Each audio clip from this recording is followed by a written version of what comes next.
São 12 horas e 14 minutos, meio-dia e 14.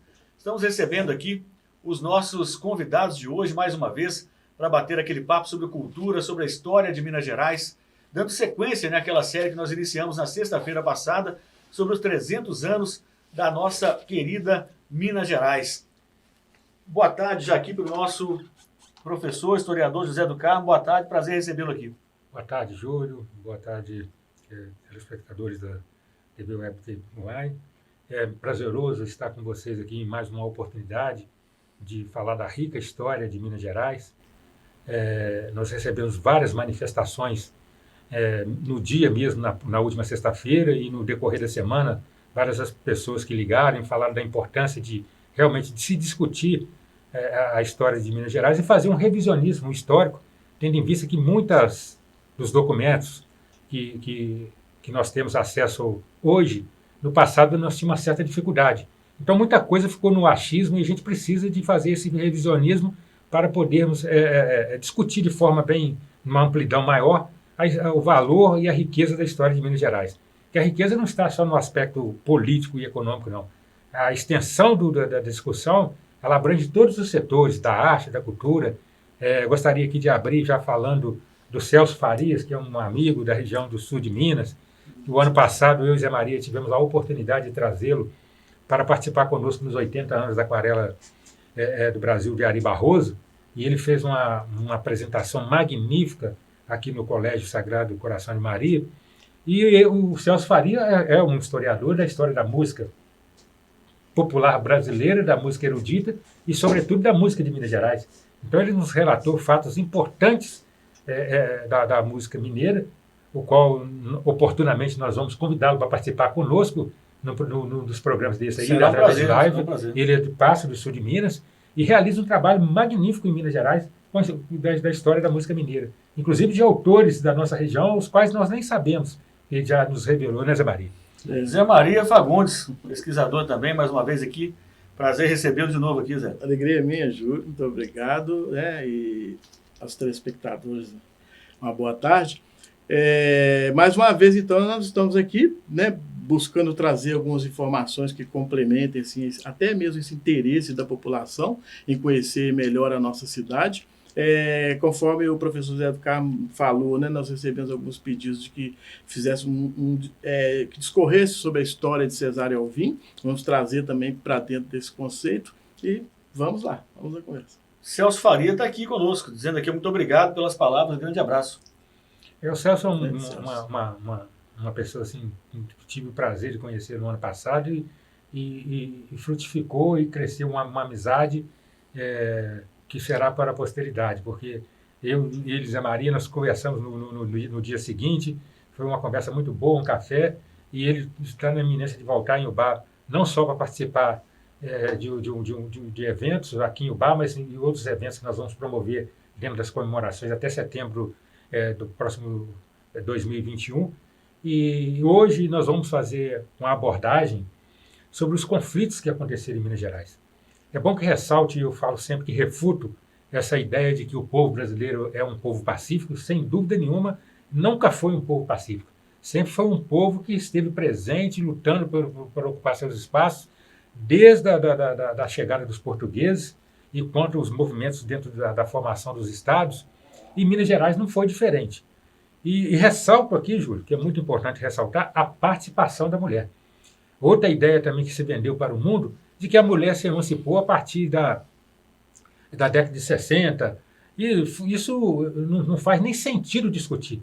As mulheres sempre esteve presentes em todos os movimentos no mundo, desde antes de Cristo, com a participação em todos os setores, e em Minas Gerais, eu ressalto que logo na formação de Minas Gerais, que o primeiro nome de Minas se chama Minas dos Cataguás, que primeiro formou a região das Minas, depois que formou a região das Gerais.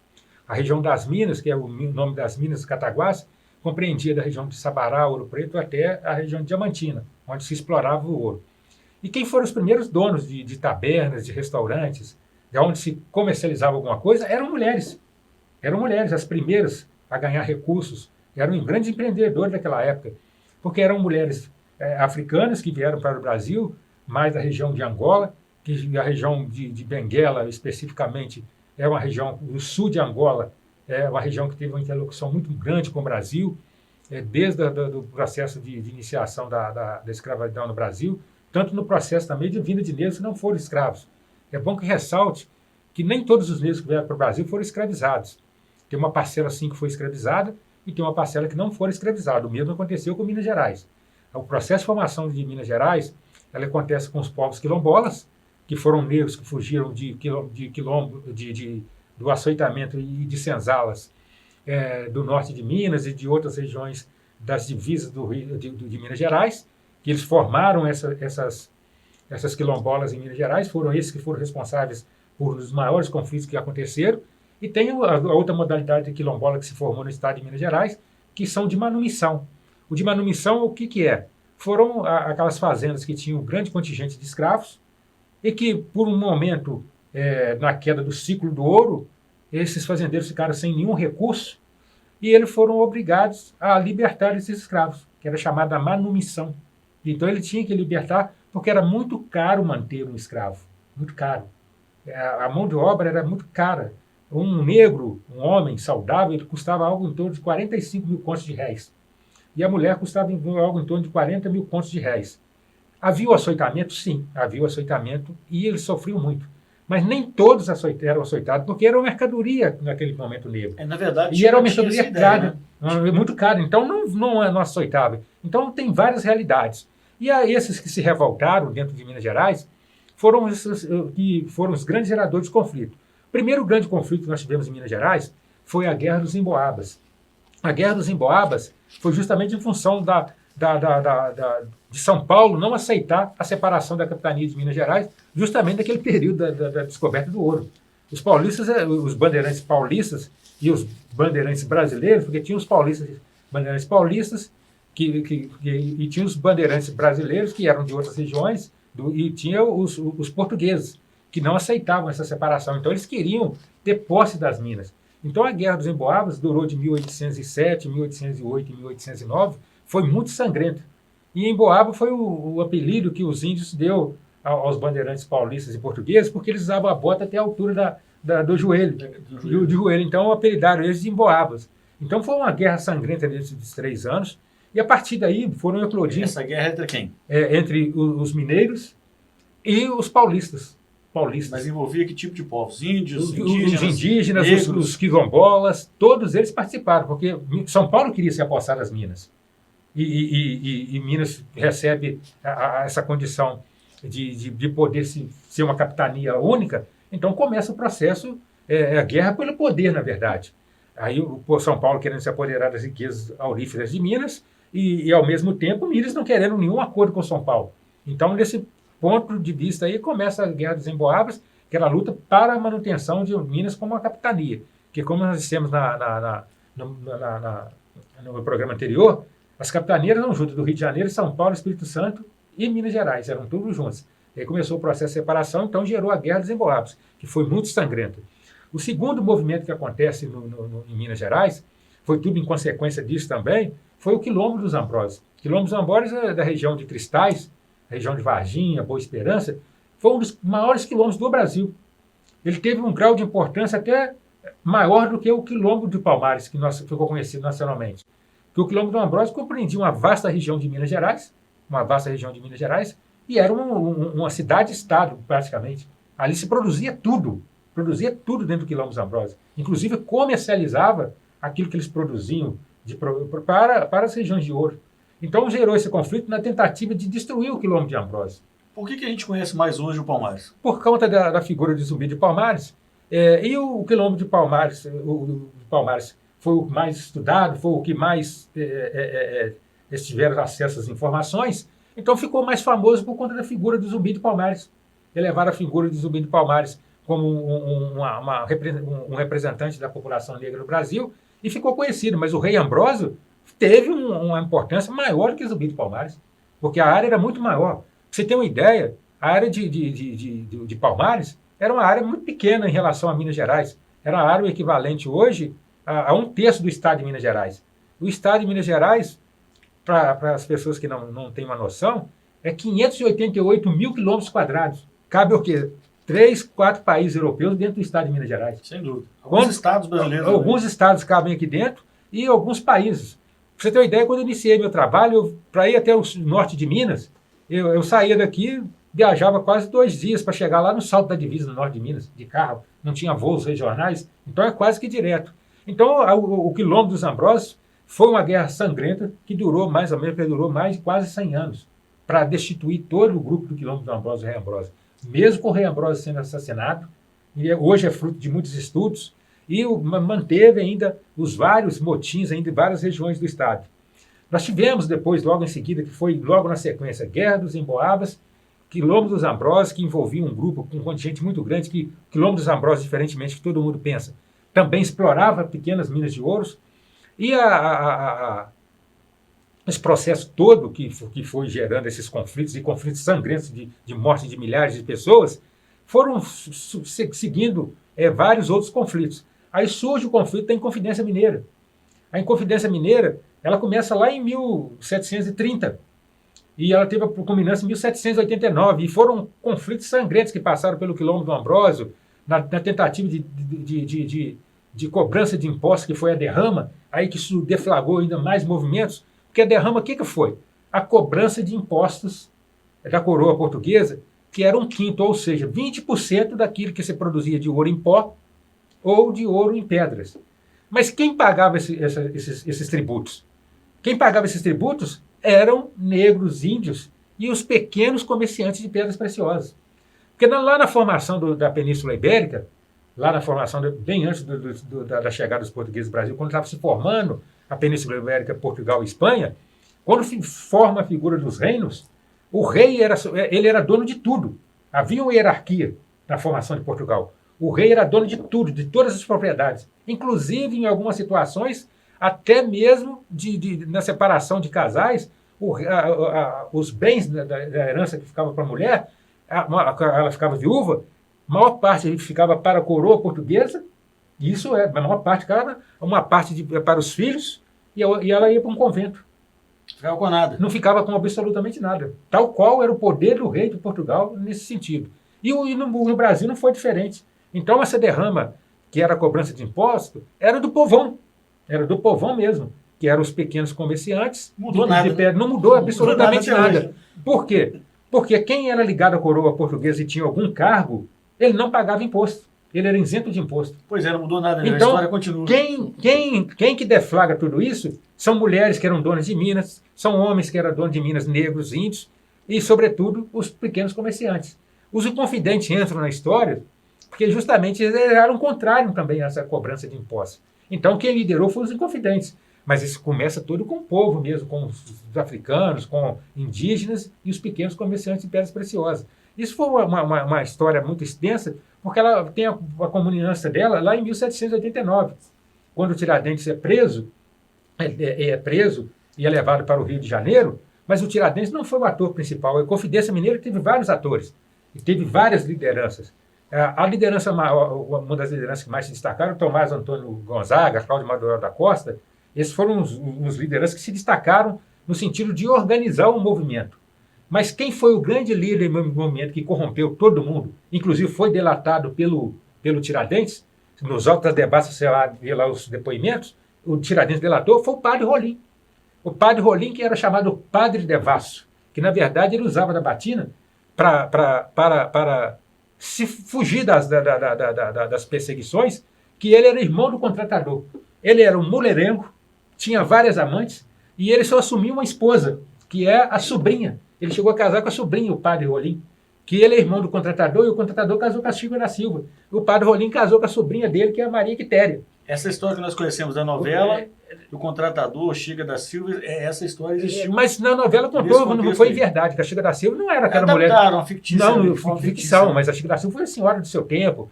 Ela casou no primeiro momento com Manuel Pires Farinho, e ela teve um filho, que era que esse filho, o Simão, ele se tornou um naturalista, estudou no exterior, e depois foi fazer parte da coroa portuguesa. E depois ela casou com um contratador, que ela é ex-escrava, e com o contratador ela teve 13 filhos. Teve 8 mulheres, 9 mulheres e 4 homens. As 9 filhas dela estudaram no colégio de Macaúbas, que hoje está com as Carmelitas. E uma das filhas da Chica da Silva casou com o tio, que era o padre Rolim, que era o padre Devassi, que levava conflito para todos os lugares. Uma das filhas da Chica. Uma das filhas da Chica, que era sobrinha dele. Ele gerava conflito em todos os lugares. Por quê? Para se situar melhor na história, que é muito bom, ele é a Odebrecht de hoje. Ele corrompia todo mundo, ele chegou a ser preso várias vezes, e ao momento que ele era preso, ele corrompia lá os guardas e conseguia fugir, e ele foi fugindo, e ele que era o grande articulador da Inconfidência Mineira, por conta disso, por conta do contrabando de terras preciosas, e não aceitava pagar os impostos. Então, assim, são conflitos importantes, e a gente vai dar uma sequência depois nos conflitos importantes, porque o Zé Maria vai ter uma fala também a respeito da Inconfidência, a respeito do Cesário Alvim, e da participação também, que o Cesário Alvim teve um conflito também. Que o Cesário Alvim foi elevado à condição de governador, mas ele era monarquista e os republicanos não gostaram muito disso, né, Zé Maria? Zé Maria vai falar com mais propriedade aí. Antes aqui de você dar sua sequência, eu vou só ler aqui algumas pessoas elogiando aqui, falando do nosso bate-papo. A Luzia Teixeira está dizendo: oba, história, adoro. Celso Faria, agradecendo. A Rosália Souza, sou fã do José do Carmo, fico encantado com as suas explicações. A Lúcia Helena, sejam bem-vindos à TV UAI, professor José do Carmo e pesquisador José Maria Fagundes. A Rose Prieto está dizendo: Zé Maria, te adoro. Apoia a nós feirantes aí. Você sabe que dependemos da feira. Wesley Heleno, grande José do Carmo, uma das pessoas que precisa ser valorizada na nossa cultura. Nilceia Nascimento, boa tarde. Deixa eu ver aqui, ó. A Lucelena, TV UAI, dando ênfase à história do nosso estado. O Wanderson Gomes, TV UAI, também é cultura. O Wesley Heleno está dizendo que é aprendizado, parabéns. Uma verdadeira aula online. A Luzia Teixeira, verdadeira aula mesmo. Então, todo mundo aqui elogiando, gostando aí das histórias de Minas Gerais. Histórias com H, né? Histórias com H de Minas Gerais. Zé Maria. É isso, história com H. É o trabalho que a gente busca fazer. E, sobretudo, aprofundar mais na nossa história, naquilo que traz essa nossa formação. O professor José do Carmo falando a respeito da Inconfidência Mineira, né? E, na realidade, quando foi dominado, né, esse movimento que a coroa portuguesa abafou tudo, as pessoas mais importantes, vamos dizer assim, sob o ponto de vista econômico, foram degradados, presos por uma temporada, mas, na realidade, assim, também, né, a gente tentando trazer, né, a importância do Tiradentes, ele tem, né, deve ser também, de certa forma, reconhecido, porque, afinal de contas, ele entrou com o pescoço, né, nessa história toda. Ou seja, ele tinha menos poder econômico, ele tinha menos influência política, e alguém teria que ser visto dessa forma. Então, o que aliviou para alguns, né, com o degredo, com outras formas de punição, foi mais severo na punição ao Tiradentes. E no mais, assim, né, a gente entrar no tema e agora... Por que ele foi o enforcado? Ele foi enforcado porque ele era alferes. E pelo fato de ser alferes, ele tinha um cargo importante na coroa portuguesa, que o alferes era um cargo importante. E o que aconteceu? Nas ordenações afonsinas, trazia lá que quem fosse funcionário da coroa portuguesa, ele não poderia trair em momento algum. Em momento algum. E ele foi considerado um traidor da coroa portuguesa. Ele foi alçado à condição de enforcado, mas, na verdade, o degredo, que era o exílio, que era mais doloroso que aconteceu com o Tomás Antônio Gonzaga, com outros, porque te obrigava você a morar num local longe do país, longe dos familiares, só ia você, ficava isolado.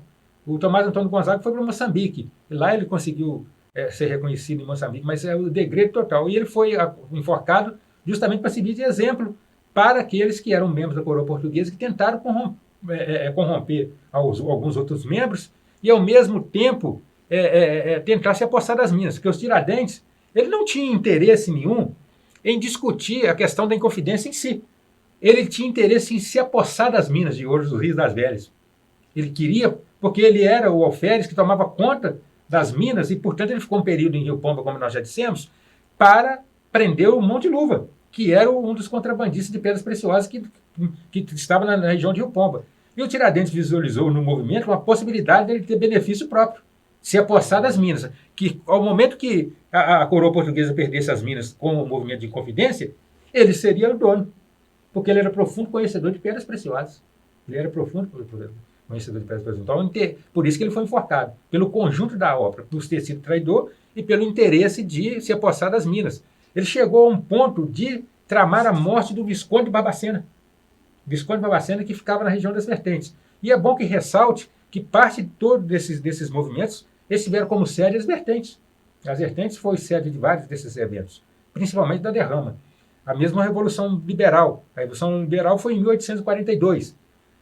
Aconteceu em Santa Luzia. Foi quando os liberais ficaram revoltados com a entrada dos conservadores no poder. A Revolução Liberal de 1842 movimentou todo o Estado, foi em Santa Luzia, mas ela foi deflagrada em Barbacena, por conta do Teófilo Otoni. Então ele se sentiu traído naquele processo, aconteceu a revolta, os liberais se revoltaram e teve uma participação efetiva de Ubá. Muito interessante que Ubá participou decisivamente, né, Zé Maria? Na Revolução Liberal em Santa Luzia. Por quê? Porque os Souzas, alguns grupos, a família Souza, a família Pacheco, membros da família radicados em Ubá, foram lutar na Revolução Liberal. Tem o sobrenome da família Batalha aqui em Ubá, Batalha, sim, e até muitos deles são meus amigos. Nosso bairro lá. É muito interessante que o Batalha é por conta da Revolução Liberal, porque os Souzas, que eram da região do Ubá Pequeno, que foram lutar na Revolução Liberal, como eles voltaram vencedores, naquela época não tinha troféu, não tinha medalha de honra ao mérito. Então eles anexavam o nome ou qualquer fato ligado àquele contexto.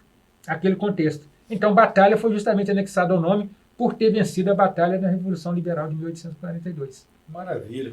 E o Zé Maria. E aí? E aí na Revolução Liberal eu vejo como o embrião da criação do município de Ubá.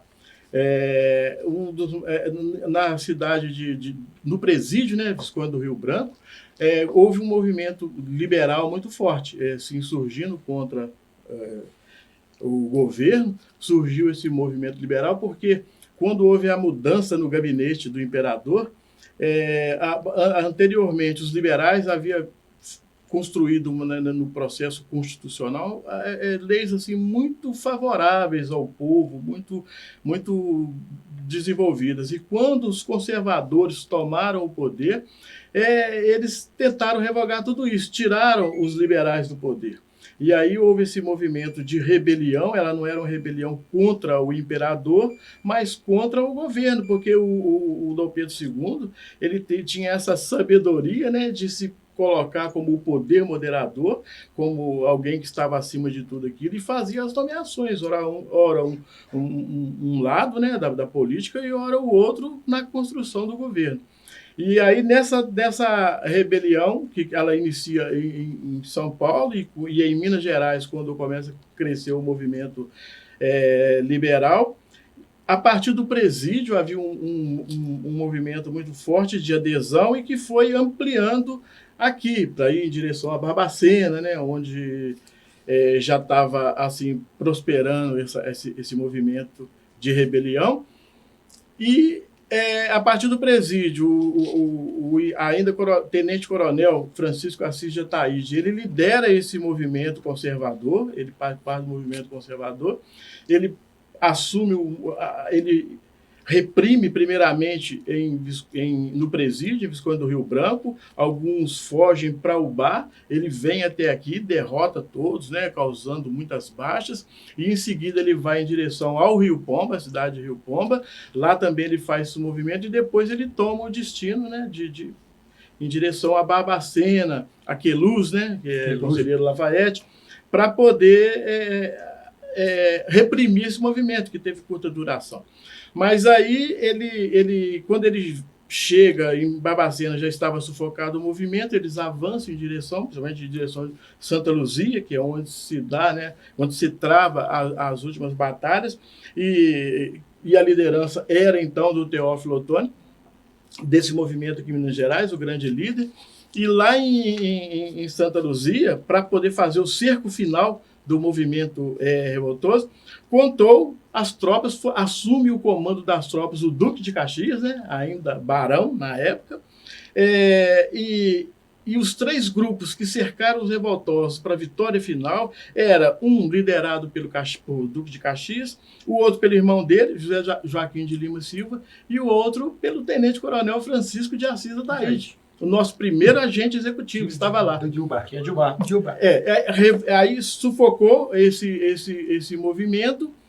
Os conservadores, então, ganham o controle da política nacional e ele começa a fazer esse movimento. E ele já via, assim, como havia muita resistência no presídio, ele é um dos principais articuladores da ideia de tirar esse poder do presídio e construir uma nova ordem, que seria, no caso, aqui em Ubá.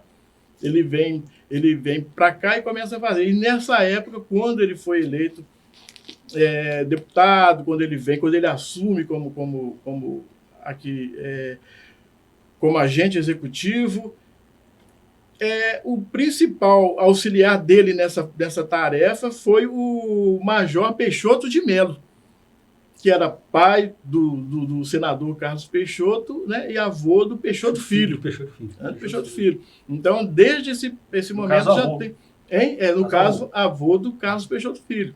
E ele depois foi também, né, deputado, quando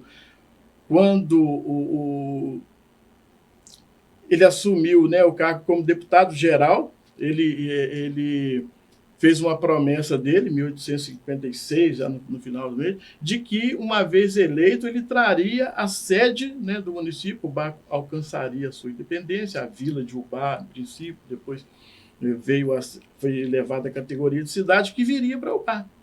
E ele que organizou esse movimento e passou a ser o nosso primeiro agente executivo. Daí o conflito entre Visconde do Rio Branco e Ubá, que todo mundo fala que sempre teve esse conflito, o conflito entre Visconde do Rio Branco e Ubá há mais de 100 anos por conta dessa situação. Porque sempre as pessoas perguntam... Eu ia perguntar isso. Apesar que o movimento em Visconde do Rio Branco foi primeiro que aqui em Ubá, por conta do presídio. Por conta do presídio. Mas Ubá acabou se tornando cidade primeiro. Primeiro. Aí Ubá vem, a partir de 1841, a comarca vem para Ubá, 1841, aí gera o conflito que volta para o Visconde do Rio Branco, e foram assim várias situações que aconteceram, que é muito interessante. Uma delas que aconteceu entre os liberais e conservadores foi quando os liberais reassumem o poder, eles escoltam os conservadores até Mar de Espanha. Eles foram a pé até lá e descalço. O castigo foi esse, e um grupo armado. Depois os conservadores retomam o poder e fazem o mesmo com os liberais. Fazem vir para cá ao contrário. Ao contrário. Então, assim, foram vários conflitos sangrentos que isso culminou até no início do século XX. No início do século XX teve vários conflitos e continuou a inimizade e as rivalidades políticas que sempre terminavam em conflito armado. Teve vários assassinatos. Inclusive, dentro da própria família Peixoto, teve assassinatos. O Carlos Soares é fruto desse conflito, que foi assassinado lá em Visconde do Rio Branco. Em retaliação, vieram em Ubá e assassinaram um outro da família. Os conflitos eram entre família, porque cada um participava de um grupo. Sim. Então vieram em Ubá e assassinaram. E aconteceu um massacre em Ubá, na Praça São Januário, quando eles vieram, mas eles correram, o pessoal da família Peixoto, se refugiaram dentro da igreja de São Januário. E os jagunços não matavam na porta de igreja e nem dentro de igreja. Então, o que salvou foi tudo isso. Ali foi o abrigo. Mas foram vários conflitos e familiares. Por exemplo, a família do Raul Soares de Ubá, ela não relacionava bem com a família Soares, que eram primos dele, de Visconde do Rio Branco. São tudo das mesmas genealogias. Os Peixotos de Ubá não relacionavam bem com os Peixotos. Tanto é que eles fizeram carreiras políticas separadas, né, Zé Maria? Separadas. Um grupo fez a carreira política em Visconde do Rio Branco, o outro grupo fez a carreira política. E o Peixoto Filho, o Peixoto pai, tem um papel preponderante como senador, isso tudo dentro desses conflitos. Inclusive, ele foi o relator da Lei Áurea, ele foi um dos relatores da Lei Áurea, o Peixoto pai.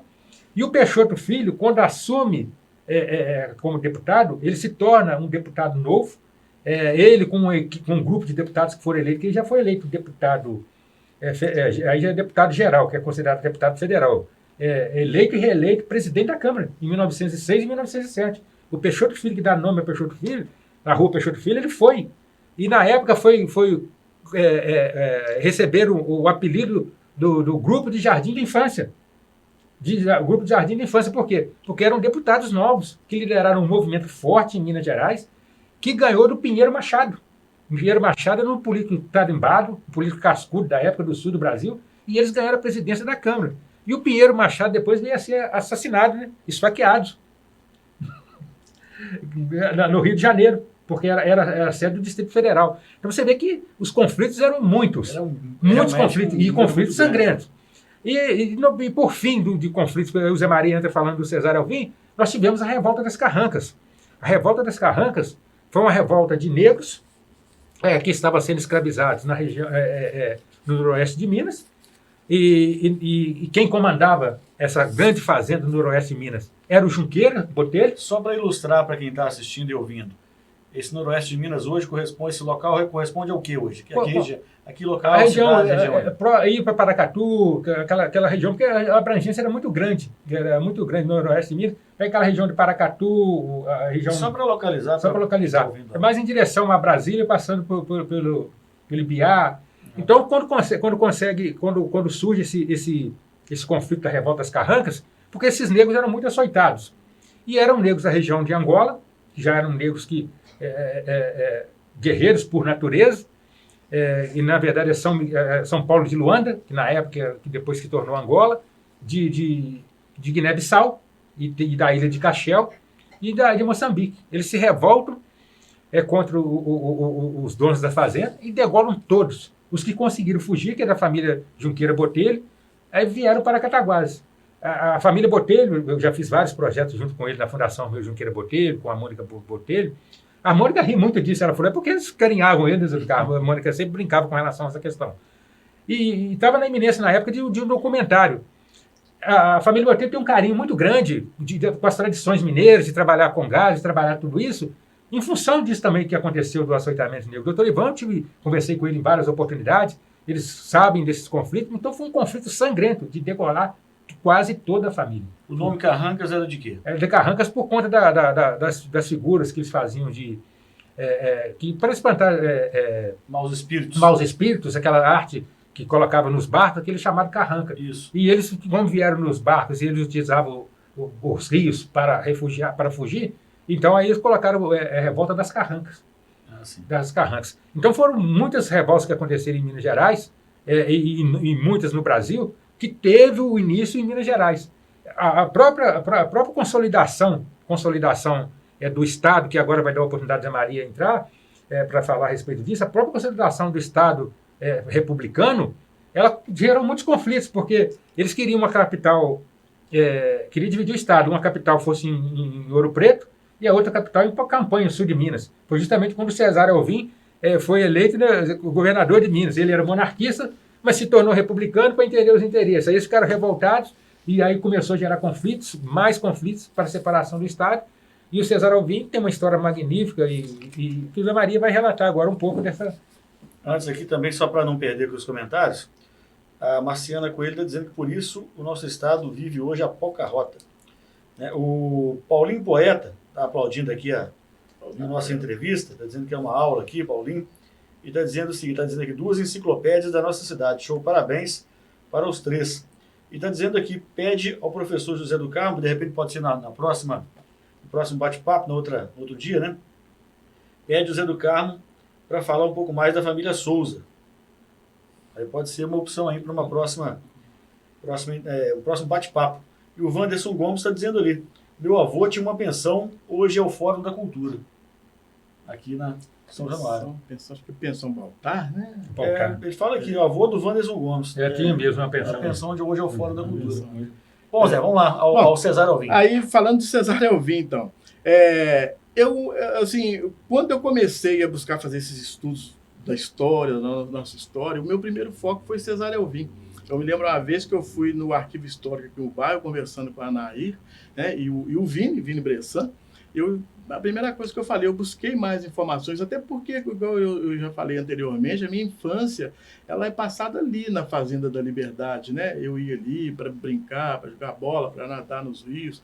Então, ali surgiu, e a gente, criança, olhava aquela fazenda assim, sempre com aquela coisa, um medo, né? E ao mesmo tempo aquela coisa mística. E aí, procurei avançar e o meu primeiro foco foi o Cesário Alvim. Cesário Alvim, quando ele na Fazenda da Liberdade, quando ainda a mãe dele, né, viúva, cuidou da educação dos filhos, né, principalmente do caso do José Cesário Alvim, o irmão dele, Antônio Cesário Alvim, que é uma família que tem uma tradição, né, no judiciário brasileiro muito grande, muito respeitado, todos eles. A formação dele foi difícil, então a mãe dele assumiu muitas dívidas da fazenda e aí teve que vender a maior parte daquilo dos bens da fazenda da Liberdade por conta disso. Ele formou em 1866 e assim atribui-se a ele assim, que a primeira causa a ser defendido foi o próprio bem de família, né? Para quitar as dívidas, para desfazer de parte e para manter principalmente a fazenda, a sede da Fazenda da Liberdade, né? Que lamentavelmente foi demolida em condições extremamente suspeitas. Nós dissemos aqui naquele último episódio, naquele último bate-papo nosso. E aí ele vem vindo para o baile, começou a consolidar a carreira dele então. Primeiro ele foi delegado lá em Ouro Preto, depois ele assumiu como deputado provincial, né, que seria o equivalente ao deputado estadual. E quando em 1877 ele foi deputado federal, vamos usar essa expressão, deputado geral, uma das primeiras coisas que foi dada a ele, aquele jovem, né, deputado ainda inexperiente, o Visconde de Ouro Preto dá a ele a tarefa de fazer uma crítica ao Barão de Cotegipe, que era o todo-poderoso do Império, né, político todo-poderoso, na época era ministro da Fazenda. E nessa crítica, por causa do chamado escândalo das Popelines, que é porque o Barão de Cotegipe era o sócio dele, que era responsável pela alfândega do Rio de Janeiro, ele fazia contrabandos, né, de popelinos vindo da Inglaterra, e aquele homem da República, que foi um dos principais do Império, um dos principais personagens do Império, de grande importância, ele se viu numa situação difícil, que acabou tendo que renunciar e tudo mais. E isso criou uma dificuldade muito grande para o Cesário Alvim, porque ele passou a ser perseguido sistematicamente, a despeito da brilhante trajetória dele como deputado, né, de nível estadual, federal, senador da República, governando por 2 vezes o estado de Minas Gerais, ministro, né, já da fase da República.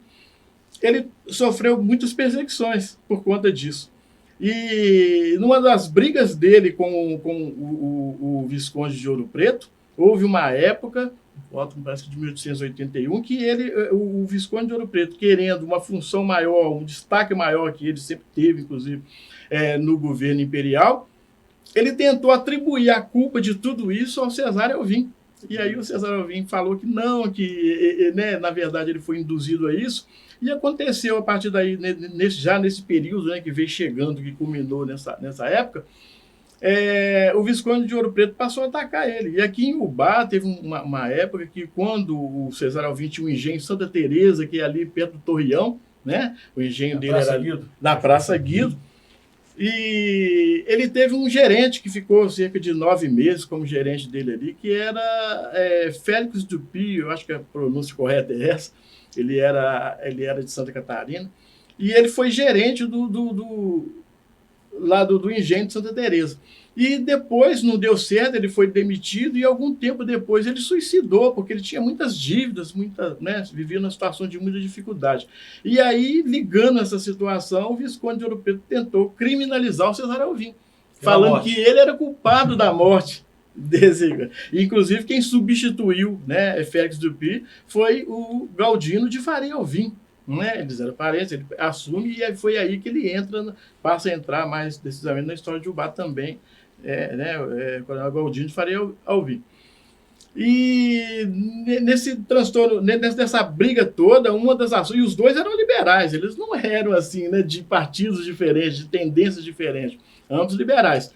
O Visconde de Ouro Preto passa a intervir também, buscar também alguma ação dentro de Ubá para prejudicar, né, a trajetória do Cesário Alvim.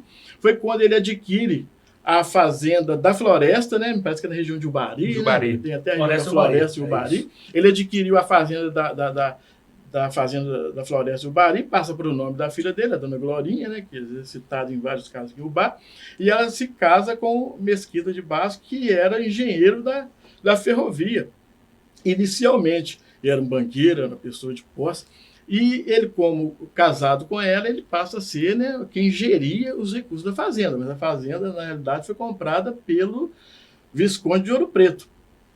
Há todo esse conflito, depois, né, tentando ser rápido, quando o Visconde de Ouro Preto, já no final do Império, ele tenta assumir o comando, né, do conselho lá dos ministros, que seria assim, uma espécie de primeiro-ministro, né, do governo, era essa função, primeiro-ministro, e aí o Cesário Alvim se revolta com aquilo quando ele foi nomeado.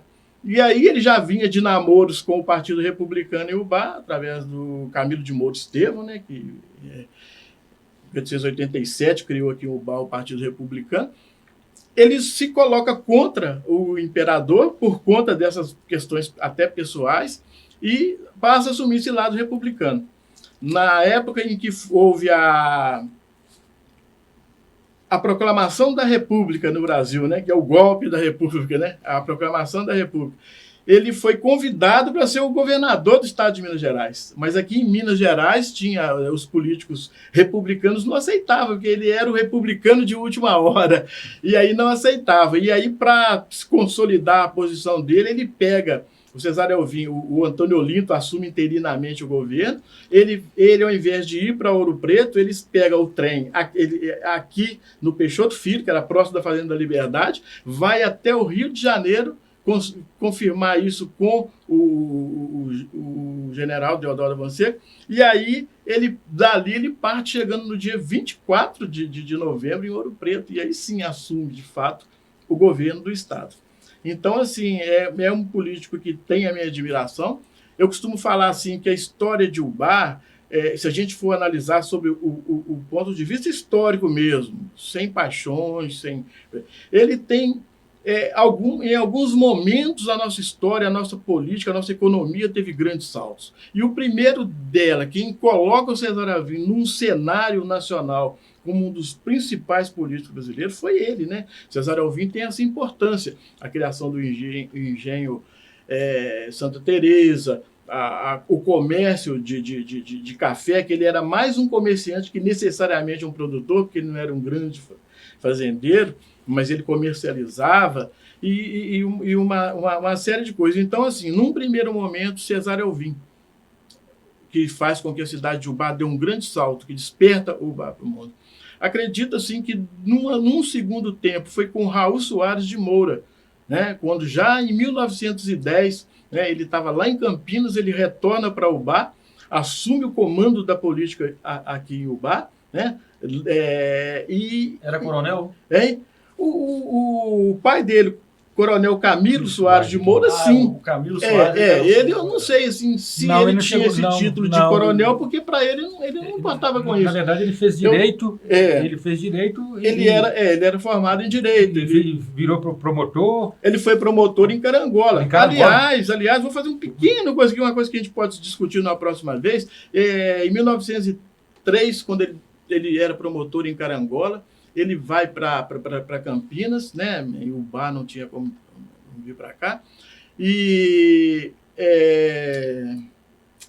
Arduino Bolívar, né, que tinha nas alianças políticas aqui, até com a família, ele foi encaminhado para Carangola, mas a intenção deles era trazer o Arduino Bolívar para Ubá. Eles não conformavam com aquilo, só que a família dos Melo, né? Do Carlos Peixoto, ele traz para Ubá o pai do Jari Barroso, João Evangelista Barroso. João Evangelista Barroso. E uma curiosidade, uma coisa que vem lá de Serra, da região de Diamantina, de Cerro. Vem do Cerro. Aí que o pai do Jari Barroso vem para Ubá. Ele traz ele. Ainda não era nascido. Não era nascido. E aí o que acontece? O Jari Barroso, o João Evangelista Barroso, ele era o promotor em Rio Pomba. Né? O sogro dele, né? Eulógio, Severino Eulógio de Resende, ele inclusive morreu em Ubá, está enterrado em Ubá. Eu até, frequentemente, eu gosto de estar ali no cemitério, até, né, visitando, né, meus futuros vizinhos. E ali tem o túmulo dele, ele está enterrado ali. E aí o João Evangelista Barroso, diante daquela briga que eles não queriam que ele viesse para Ubá, ele fica aguardando a possibilidade dele vir para Ubá. Nessa época, ele casou lá em Rio Pombo com a filha de Severino Eulógio. O Ari Barroso foi gerado em Rio Pombo, né, naturalmente, e por pouco não foi nascido lá em Carangola. Em Carangola. Se eu falei errado, me desculpe. Em Carangola. Mas foi gerado em Rio Pombo. Não, gerado, sim, porque após o casamento, né? Certo. A fecundação se dá em Rio Pombo na lua de mel. E aí ele mas aguardando, mas só que ao invés, né, dele ir para Carangola, eles conseguiram, naquela movimentação, com que ele realmente confirmasse. E foi muito combatido, dizia que era um boêmio inveterado, né? O Ari Barroso tem a quem puxar. e é uma história muito bacana. Eu acho que não. E o Raul Soares, e o Raul Soares, desdobramento disso tudo.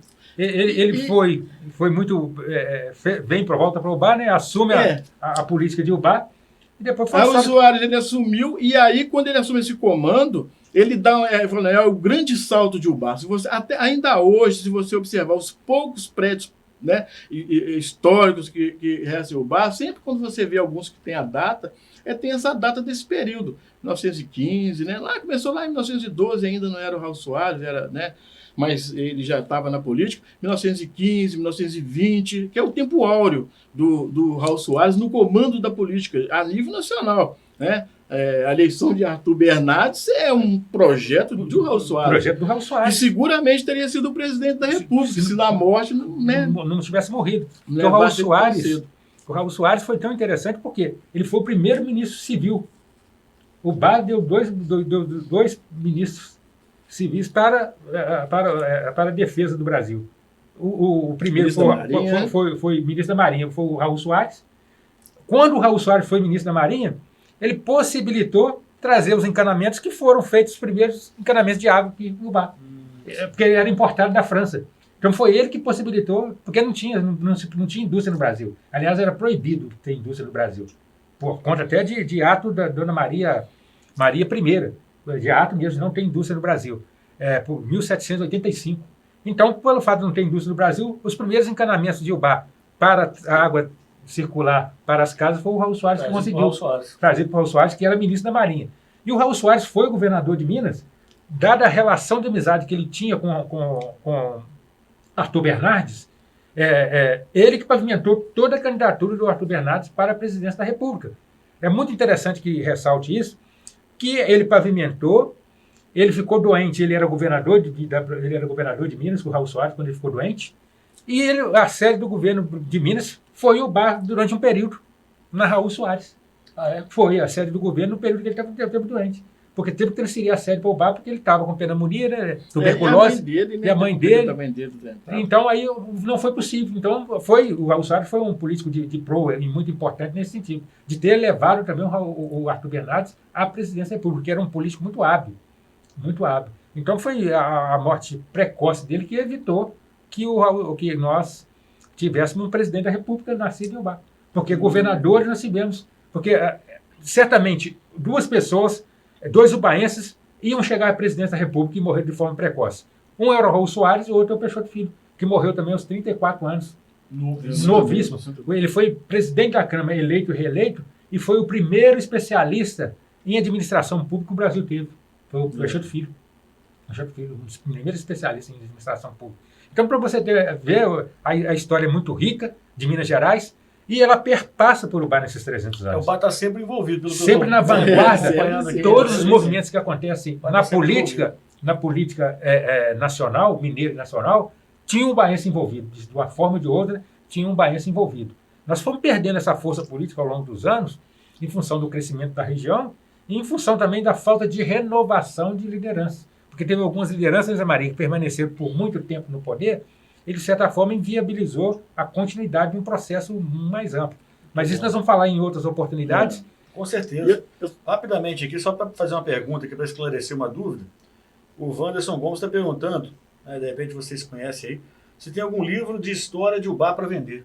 Se existe um Na verdade, tem alguns trabalhos que foram realizados, mas esses trabalhos não têm uma consistência cara que eu possa indicar.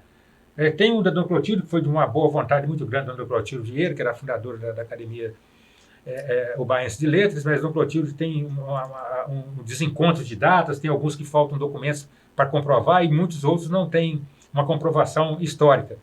Tem alguns outros que foram lançados aí pelo Dr. Ari, hoje não se encontra mais para vender, que são artigos. E então, assim, nós não temos um trabalho hoje que possa fazer. Inclusive, nós conversamos sobre essa possibilidade de fazer de estar organizando um livro sobre a história de Ubá, contando a verdadeira história de Ubá. Não essa história que eles falam com o Capitão Mora é o fundador da cidade, que na verdade ele não é de menor importância, mas ele não é o fundador. Isso viveu a ilusão de que ele foi o fundador. Então exaltou muito a figura de algumas pessoas que na verdade não teve a figura assim, principal na política ubaense e deixou de colocar muitas outras pessoas que tiveram uma importância muito grande, como o Cristiano Roças. O Cristiano Roças teve uma importância muito grande na política de Ubá, e pouco se fala do Cristiano Roças. O doutor Ari Gonçalves.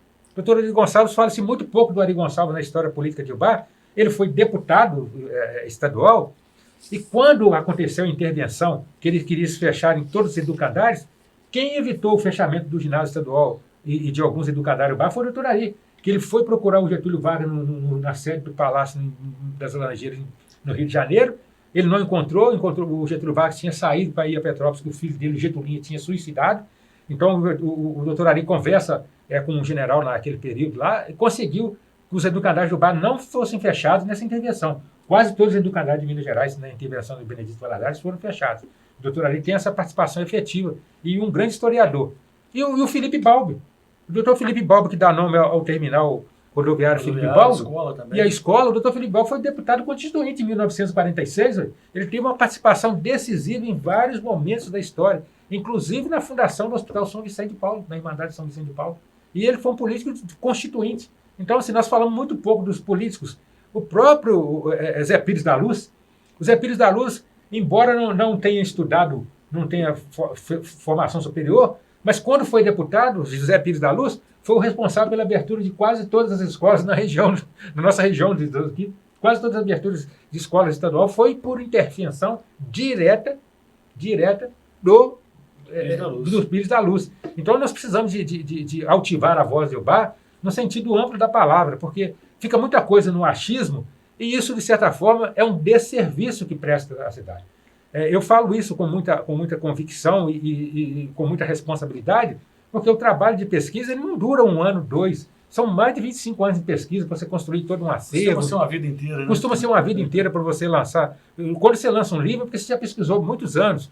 Eu queria até aproveitar a oportunidade aqui para fazer uma correção, porque no domingo mostrou uma matéria sobre a Manga Ubá, no Globo Rural, e eu assisto o Globo Rural todos os domingos, porque eu gosto muito da história da rural brasileira, e uma das pessoas entrevistadas de Ubá falou que a manga ela foi trazida para Ubá no final do século XIX pelos italianos. Isso nunca teve a menor possibilidade. Isso não é verdade. A manga foi trazida para o Brasil pelos portugueses, porque eles que dominavam as grandes navegações. Foi trazido para o Brasil, inicialmente para o Nordeste. Para Minas Gerais foi logo no início da formação do Estado de Minas Gerais, já trouxeram a manga para Minas Gerais, e ela chega na nossa região no final do século XVIII. No final do século XVIII. Numa das várias pesquisas que nós realizamos, até com o apoio da Emater, com o Darcy, com o Luiz Carlos, que deram um suporte muito grande nas pesquisas que eu realizei na região, sobre os povos quilombolas. E aí nós identificamos pés de mangas de mais de 150 anos. Então não foram os italianos que, naquele período, mais de 200 anos, então não foram os italianos que trouxeram. Na verdade, os italianos nem sabiam da existência da manga, porque grande parte dos italianos que vieram para o Brasil vieram de uma região muito pobre da Europa, da Itália, e vieram para trabalhar. Então sequer conhecia a agricultura, porque naquela região não tinha agricultura. Então não foram os italianos que trouxeram a manga Ubá, vieram conhecer no Brasil. Isso eu falo com toda a propriedade. E a qualidade da manga Ubá, ela tem um fundamento histórico, porque a qualidade dela é a melhor do planeta. Por que ela é a melhor do planeta? Por conta da linha do Equador. Ah, sim. Nós estamos num ponto da linha do Equador, porque nós somos fruto da Pangeia, que é a separação dos continentes. Então, nós estamos num ponto importante é esse ponto que nós estamos da linha do Equador, que possibilita a manga ubá ter a qualidade superior até da manga asiática e africana. Muito bom. Gente, nós vamos fechar aqui esse papo hoje. Vamos, semana que vem, vamos bater mais um papo aqui. Tem gente pedindo aqui, ó, que mais entrevistas como essa venham. E virão, já está combinado Virão aqui, né, teremos mais e oportunidades. E aproveitando a oportunidade que eu recebi já antes do programa, já algumas pessoas tinham me abordado para falar mais sobre congados, falar mais sobre quilombos, porque é uma coisa de uma discussão, e tem vários amigos que já pediram. Então, eu vou trazer essa discussão sobre os congados e quilombos também para o programa, para as pessoas entenderem como é que se formou isso desde o continente africano, e dar a oportunidade de falar da população negra em Minas Gerais, para descortinar a importância do negro na formação do Brasil em todos os sentidos, porque o negro não foi dono das terras de Minas Gerais. Parte das terras de Minas Gerais foram confiscadas depois da população negra. Desses 588 mil quilômetros quadrados, uma boa parte foi anexada. O sul de Minas, que pertencia a São Paulo, foi anexado a Minas Gerais por conta da descoberta do ouro. O Triângulo Mineiro foi anexado e pertencia a Goiás. O norte de Minas pertencia ao Bahia, foi anexado em Minas Gerais por conta da descoberta do ouro, e parte do Espírito Santo ficou anexada em Minas Gerais. Mas as terras pertenciam aos povos indígenas e aos povos negros que aqui chegaram. Eram donos de terra e donos das grandes propriedades. Então isso tudo foi confiscado. Então é muito importante a gente trazer também à luz essa discussão, não legislando em causa própria, estou fazendo como um historiador, e a gente não pode fugir da verdade, mas a gente tem que trazer a história de Minas Gerais na sua excelência. E o negro em Minas Gerais, vindo dos países africanos do sul de Angola e os povos bantus, tiveram uma participação decisiva na formação de Minas Gerais. Decisiva mesmo. Porque eles foram importantes na economia mineira. Vamos abordar. Vou agradecer aqui mais uma vez, Zé Maria Fagundes, agradeço a sua presença, fica à vontade aí para só para concluir, então, aquilo que eu comecei a falar, e me perco na história, né, porque são grandes os fatos, esses saltos que eu acho que a nossa cidade deu, que eu acredito, né, que a nossa cidade tenha tido no avanço, no desenvolvimento, ele se dá, primeiramente, com Cesário Alvim, depois com Raul Soares de Moura, num terceiro momento, através do senador Levindo Coelho, né? E o governo, como o prefeito de Ubá, né, vamos dizer assim, de Ozanam, mostra muito claramente isso. E o último grande salto que nós tivemos foi quando o Ozanam Coelho foi governador do estado. Na época, o Irineu Gomes Filho era o prefeito, e se você observar os últimos grandes melhoramentos que o Ubá teve, ele tem também o período do Ozanam, o curto período de Ozanam Coelho como prefeito. A despeito de preferências políticas, tem que se ter o respeito por aqueles que realmente construíram a história de nossa cidade. Talvez eu nem fosse um eleitor dele, mas eu tenho que reconhecer a grandiosidade, o talento dele, porque essa é a visão histórica, real, que a gente tem que ter dos fatos. E não mais é agradecer e vamos para a próxima. Com certeza. Sem dúvida, uma das coisas que eu mais admiro no Zé Maria, que a gente vem discutindo essa questão, é justamente o posicionamento que ele tem. É um posicionamento de valorizar a história independente da coloração política da família, porque tem essas coisas de algumas pessoas fazerem vista grossa com relação a determinado valor histórico de uma família, porque ele não corrobora com o posicionamento político. E o Zé Maria eu admiro muito, e é por isso que a gente tem essa grande interação, que a gente discute história da forma correta, sem paixão e sem calor da emoção. Você tem que discutir história da forma que ela é. Não tenho dúvida. Muito obrigado aos dois, Zé Maria Fagundes, José do Carmo Araújo. Na próxima semana estaremos batendo um papo aqui novamente, se Deus quiser, contando mais histórias da nossa região, da nossa Minas Gerais e, por que não, aí do nosso país, que está tudo englobado, tudo envolvido. Finalzinho aqui, ó, o Wanderson está dando um parabéns para nós, a Marciana Coelho está dizendo que quando tiver escrito esse livro aí e quando estiver à venda, avise, por favor. Fazemos questão de lançar aqui, com certeza. Já estou preparando. Pois fazemos questão de lançar aqui. Demora, porque é um processo longo, mas fazemos questão. Paulinho Poeta está dizendo aqui, estou extasiado com essa aula de história, gosto muito de uma história do professor José do Carmo sobre o nome da cidade de Belo Horizonte, que na próxima semana nós podemos explicar essa história aí, Paulinho está pedindo para contar aqui. Gente, um grande abraço, muito obrigado à audiência de todos aí. Nós fechamos a edição de número 81 do nosso jornal Bahia em Foco, e na próxima segunda-feira estaremos de volta às 11h30 da manhã, contando com a sua audiência aqui no nosso Facebook e também no nosso YouTube.